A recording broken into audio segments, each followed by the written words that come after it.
ES6 এর অনেক অনেক নতুন নতুন ফিচার নিয়ে আমরা অলরেডি আলোচনা করে ফেলেছি, তবে সবথেকে ইন্টারেস্টিং পার্টস নিয়ে এখনো আমরা আলোচনা করিনি, আর তা হলো অবজেক্ট ওরিয়েন্টেড। ES6 এর সাথে আমরা অবজেক্ট ওরিয়েন্টেডের নতুন কিছু ফিচার পেয়েছি, যেমন ক্লাস পেয়েছি, ইনহেরিটেন্স পেয়েছি খুব ইজিলি। তো আপনি এখন বলতেই পারেন, ভাই এটা আবার নতুন করে কিভাবে পেলাম, এগুলো তো আমাদের আগে থেকেই ছিল।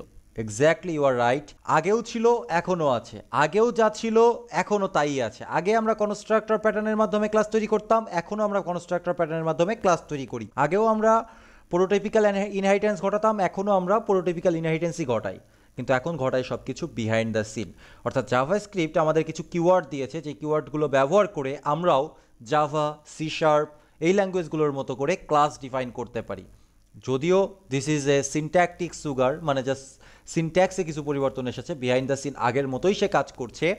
তারপরেও আমাদের কাজটা একটু কমে গিয়েছে, তারপরেও আমরা একটু ইজিলি ব্যাপারগুলোকে ডিফাইন করতে পারছি, আগের মতো এত জটিল ফাংশন নিয়ে কাজ করতে হচ্ছে না। সো আজকে থেকে আমরা সেটাই দেখতে যাচ্ছি, যে কিভাবে জাভাস্ক্রিপ্টে আমরা ক্লাস ব্যবহার করতে পারি, ক্লাস ডিক্লেয়ার করতে পারি, ইনহেরিটেন্স ঘটাতে পারি, ঠিক আছে। তারপরে হচ্ছে কিভাবে মেম্বারগুলোকে প্রাইভেট করতে পারি, এই সব বিষয়গুলো আমরা আলোচনা করব।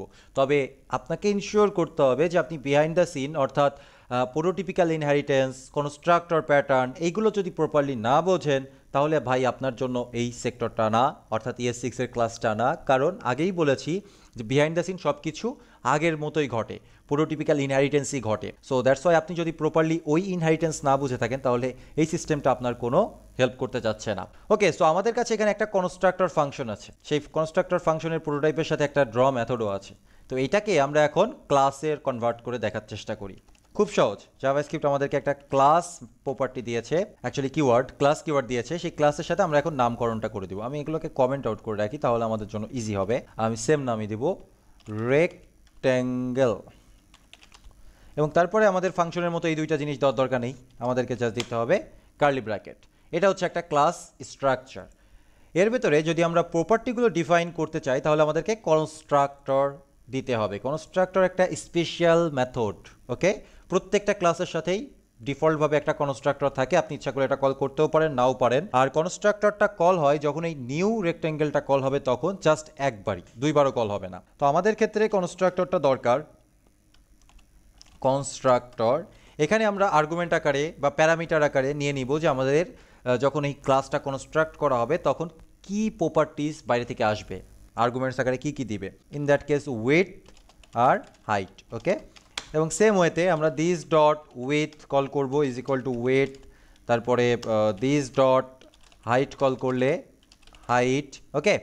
আর এই যে আমাদের প্রোটোটাইপের সাথে যে মেথডটা আছে, সেই মেথডটার আমাদের কনস্ট্রাক্টরের ভিতরে দিতে হবে না, আমরা এর বাইরে কমাও দেওয়া লাগবে না, কিচ্ছু না, জাস্ট মেথডের নেমটা দিতে হবে, জাস্ট ড্র, ওকে। এবং ফাংশন টাংশন কিচ্ছু কিওয়ার্ড লেখা লাগবে না, জাস্ট প্যারেনথেসিস দিয়ে দিলেই হবে, ওকে।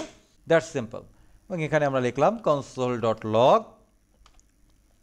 Drawing dot dot dot dot dot, okay. এখানে একটা এন চলে এসেছে extra, okay. That is a class, okay. খুব সিম্পল। এবং এর থেকে অবজেক্ট তৈরি করা আগের মতোই আছে। Let rect 1 is equal to new rectangle. এখানে আমরা প্রপার্টি হিসাবে দিলাম 45 আর 23, ওকে। যদি এখন আমরা কনসোল লগ করি, কনসোল ডট লগ রেক্ট 1, আমরা কি দেখবো আশা করছি, এটা একটা রেক্ট্যাঙ্গেল, এর প্রপার্টিগুলো দেওয়া আছে এখানে। প্রোটোর ভেতরে আমাদের ড্র মেথডটা চলে এসেছে, কনস্ট্রাক্টর রেক্ট্যাঙ্গেল। কি একদম আগের মতো না?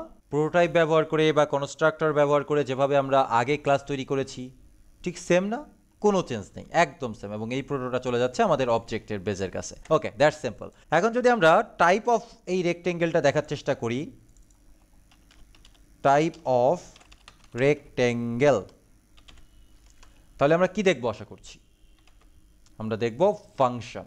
অর্থাৎ এই ক্লাসটা, যতই আমরা বলছি এটা একটা ক্লাস, কিন্তু আসলে এটা একটা ফাংশন। বিহাইন্ড দ্য সিন আগে আমরা যেভাবে কাজ করতাম, ঠিক সেম জিনিসটা হয়ে যাচ্ছে। এবং সেটা বোঝার জন্য জাস্ট এই কোডগুলোকে আমি কপি করে নিই, হ্যাঁ। কপি করে আমরা আমাদের ব্রাউজারে যাব, ব্রাউজারে গিয়ে babeljes.io এই ওয়েবসাইটটাতে আমরা ভিজিট করব। এই ওয়েবসাইটটা হচ্ছে, এই ওয়েবসাইটে যে টুলটা প্রোভাইড করছে babeljes, সেটা কনফিগার করার মাধ্যমেই কিন্তু আমরা আমাদের ES6 এর কোডগুলোকে ট্রান্সপাইল করছি ES5 এ। আর এখানে একটা টুলস আছে ট্রাই ইট আউট, এখানে আমরা যে কোনো ES6 এর কোড লিখলে বা ES নেক্সট যে কোনো কোড লিখলে আউটপুট পাবো ES5-এ যে কনভার্সনটা হবে বা কনভার্ট হয়ে ES5-এ যে কোডটা আসবে সেই কোডটা আমরা এখানে দেখতে পারবো। সো আমরা এখানে আমাদের কপি করে আনা কোডটাকে পেস্ট করে দেই, অপেক্ষা করি, দেখেন এটা কি করছে।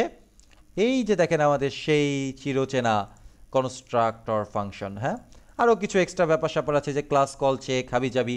এই ক্লাস কল চেকের ব্যাপার স্যাপার হচ্ছে যে এখানেই আছে, কিছু কোড করা আছে। যদি আমরা নিউ কিওয়ার্ডটা ব্যবহার না করি তখন এই ক্লাস কল চেকটা কল হয়, অর্থাৎ আগে আমরা যখন কনস্ট্রাক্টর প্যাটার্ন নিয়ে কাজ করতাম নিউ কিওয়ার্ড কল না করলেও কাজ করতো, কোনো ইরর শো করতো না, এবং সঠিকভাবে কাজ না করলেও কোনো ইরর শো করতো না। কিন্তু এখন আপনি নিউ কিওয়ার্ড ব্যবহার না করলেই আপনাকে ব্রাউজারে একটা ইরর দিয়ে দিবে বা আপনার টার্মিনাল আপনাকে একটা ইরোর দিবে। দেখেন আনকট type error, can not call A class as a function, এটা পসিবল না।